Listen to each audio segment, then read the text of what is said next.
Hey everyone, hope you all doing well. So, since YouTube is being such buttheads and shadow banning my channel and other independent creator channels, this is not me by no means. I decided I'm gonna turn this into like my college football. I'll do an NFL pick every Friday. I'm just going to give my 10 predictions of what I'm going to be betting on this year.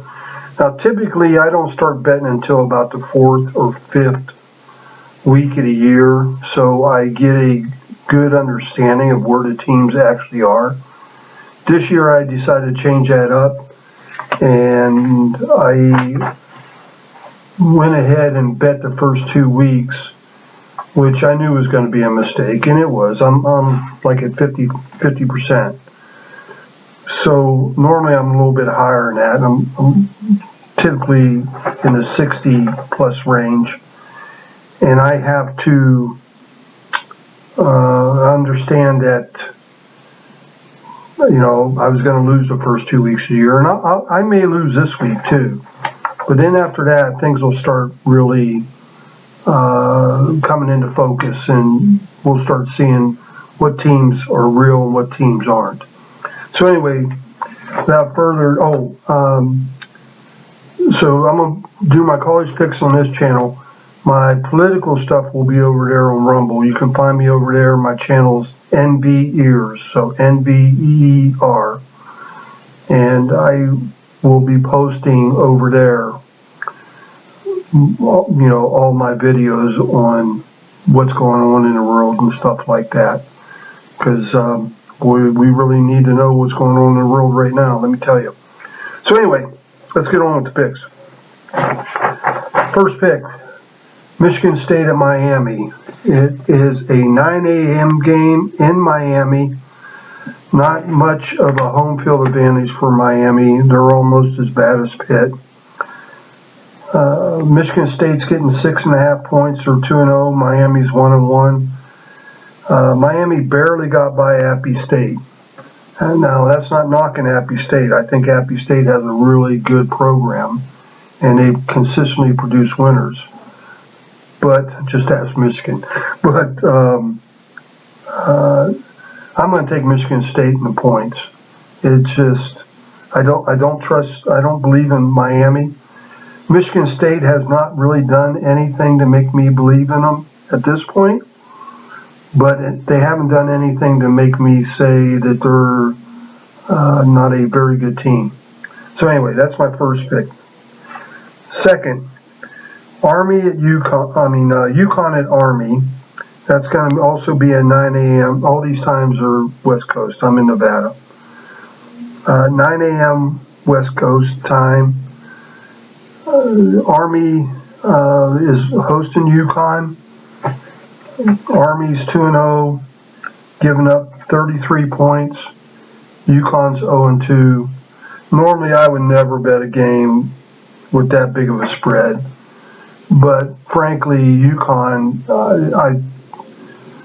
now that Isdale has just quit the team, and the team quit on him before he quit the team, that was obvious when you saw that one video where he went, to go break after a huddle, and nobody even bothered to raise their hand. I was like, whoa, that was embarrassing. I think Army, I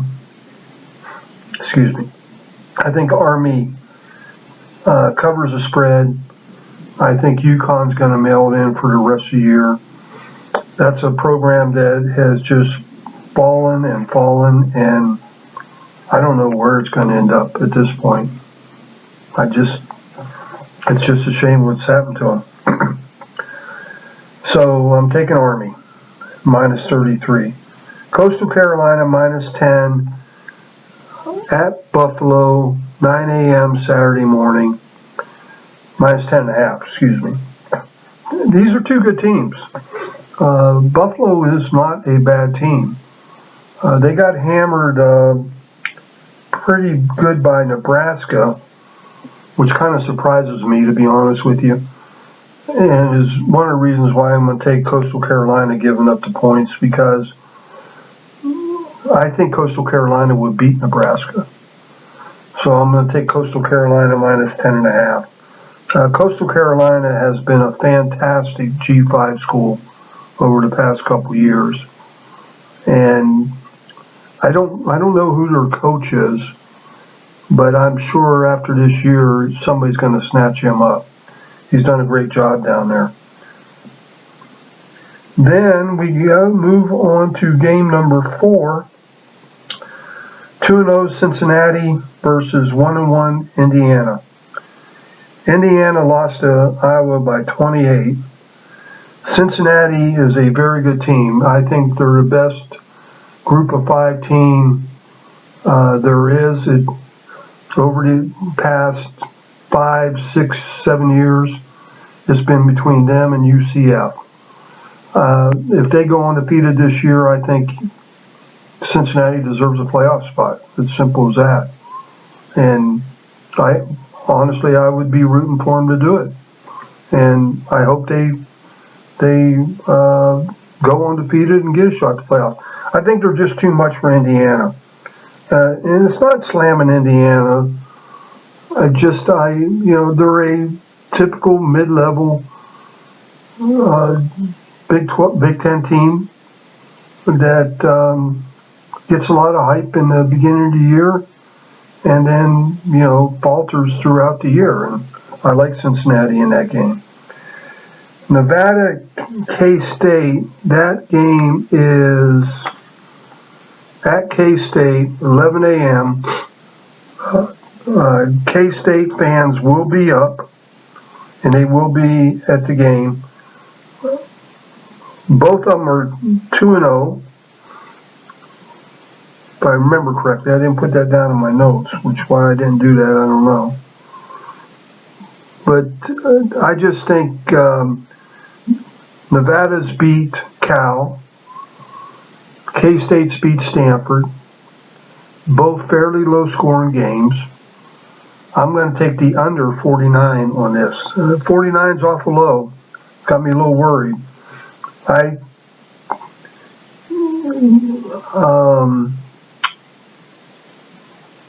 Nevada is favored in this game by 2.5, but I just think Kansas State is a better team than Nevada.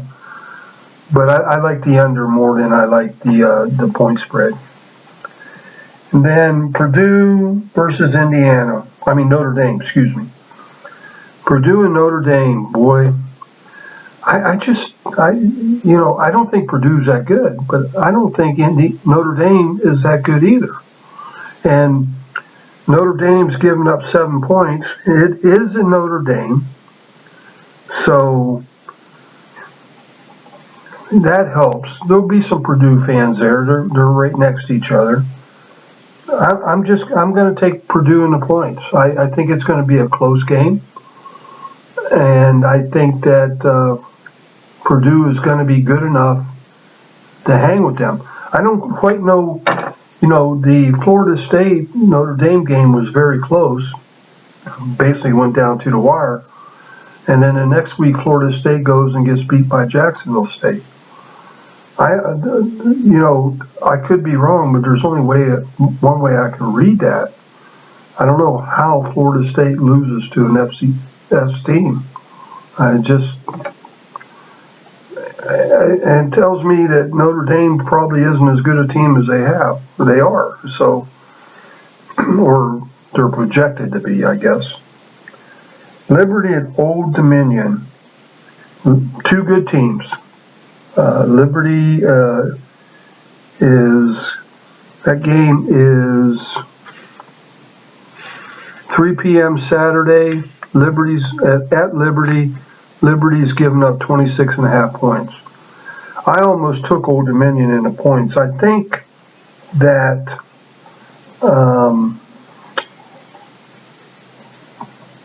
Liberty is the better team. I just don't know if they're 26.5 points better or not. But what I do like on this game is I like the over. I like 54. Both have offenses.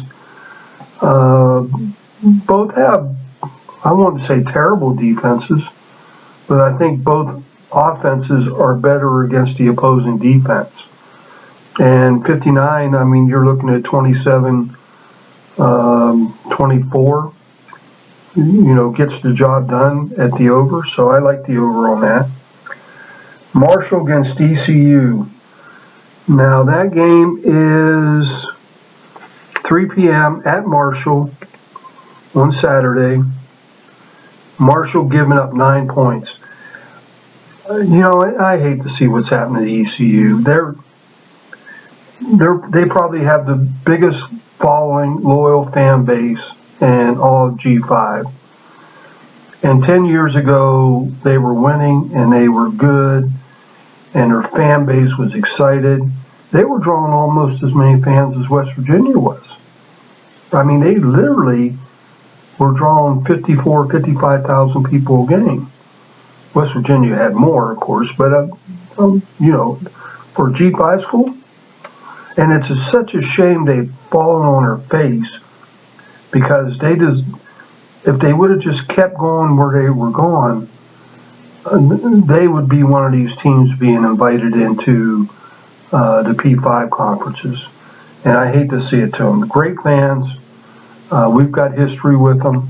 Really respect the team, the program. But Marshall is just kicking butt right now. They're a good team, and they're playing well. They're playing on all cylinders. ECU cost me last week. They were getting 3 points playing South Carolina, and I thought, boy, South Carolina, ECU had just gotten blown out the week before. I'm like, I'm going to take South Carolina on that. They lost by 3 points. So I got a push out of it. Didn't cost me any money, but still, it's, I hope they don't do it to me 2 weeks in a row. So I'm taking Marshall -9 at Marshall. And then South Carolina at Georgia. There is no doubt in my mind that Georgia's the better team. I just don't think they're better than 30.5 points is what South Carolina's getting. That game is being played at Georgia. It's a 4 p.m. game. South Carolina's getting 30.5 points, like I said. I was listening to Trey Travis, and he said there's only been one time in the history of this series, since 1992, I believe it was, where Georgia has won by 30 points. All the others have been less. And I see that trend continuing. Neither team has an offensive juggernaut. UGA's defense is definitely much better than South Carolina's defense. And I see them winning this game, and I see them winning it easily. But I don't see them winning by more than 30.5. So South Carolina, take the points, 30.5.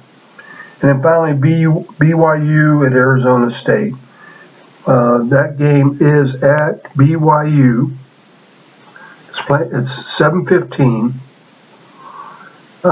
Arizona State's giving up 3.5 points. BYU is good at home. They're 2-0 right now, so is Arizona.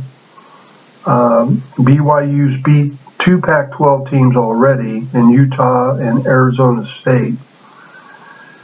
I'm just going to take the home team in the 3.5 points. I think this game is probably what you would call a toss-up about who's going to actually win. But if both teams play to their potential and play to their level, then it's going to be a close game.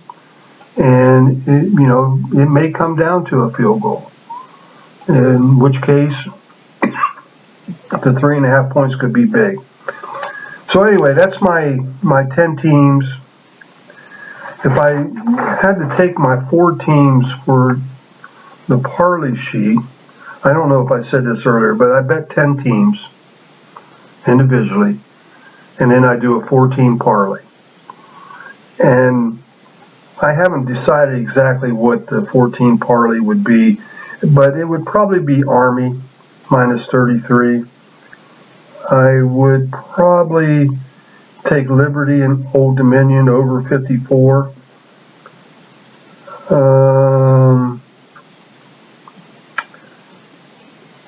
Probably South Carolina in the points, and I'd probably take Michigan State in the 6.5 against Miami. Anyway, that's my projections for now. Hope you all have a good day. I hope this helps. If you guys like to bet a little bit of money, you all have a good day. Bye.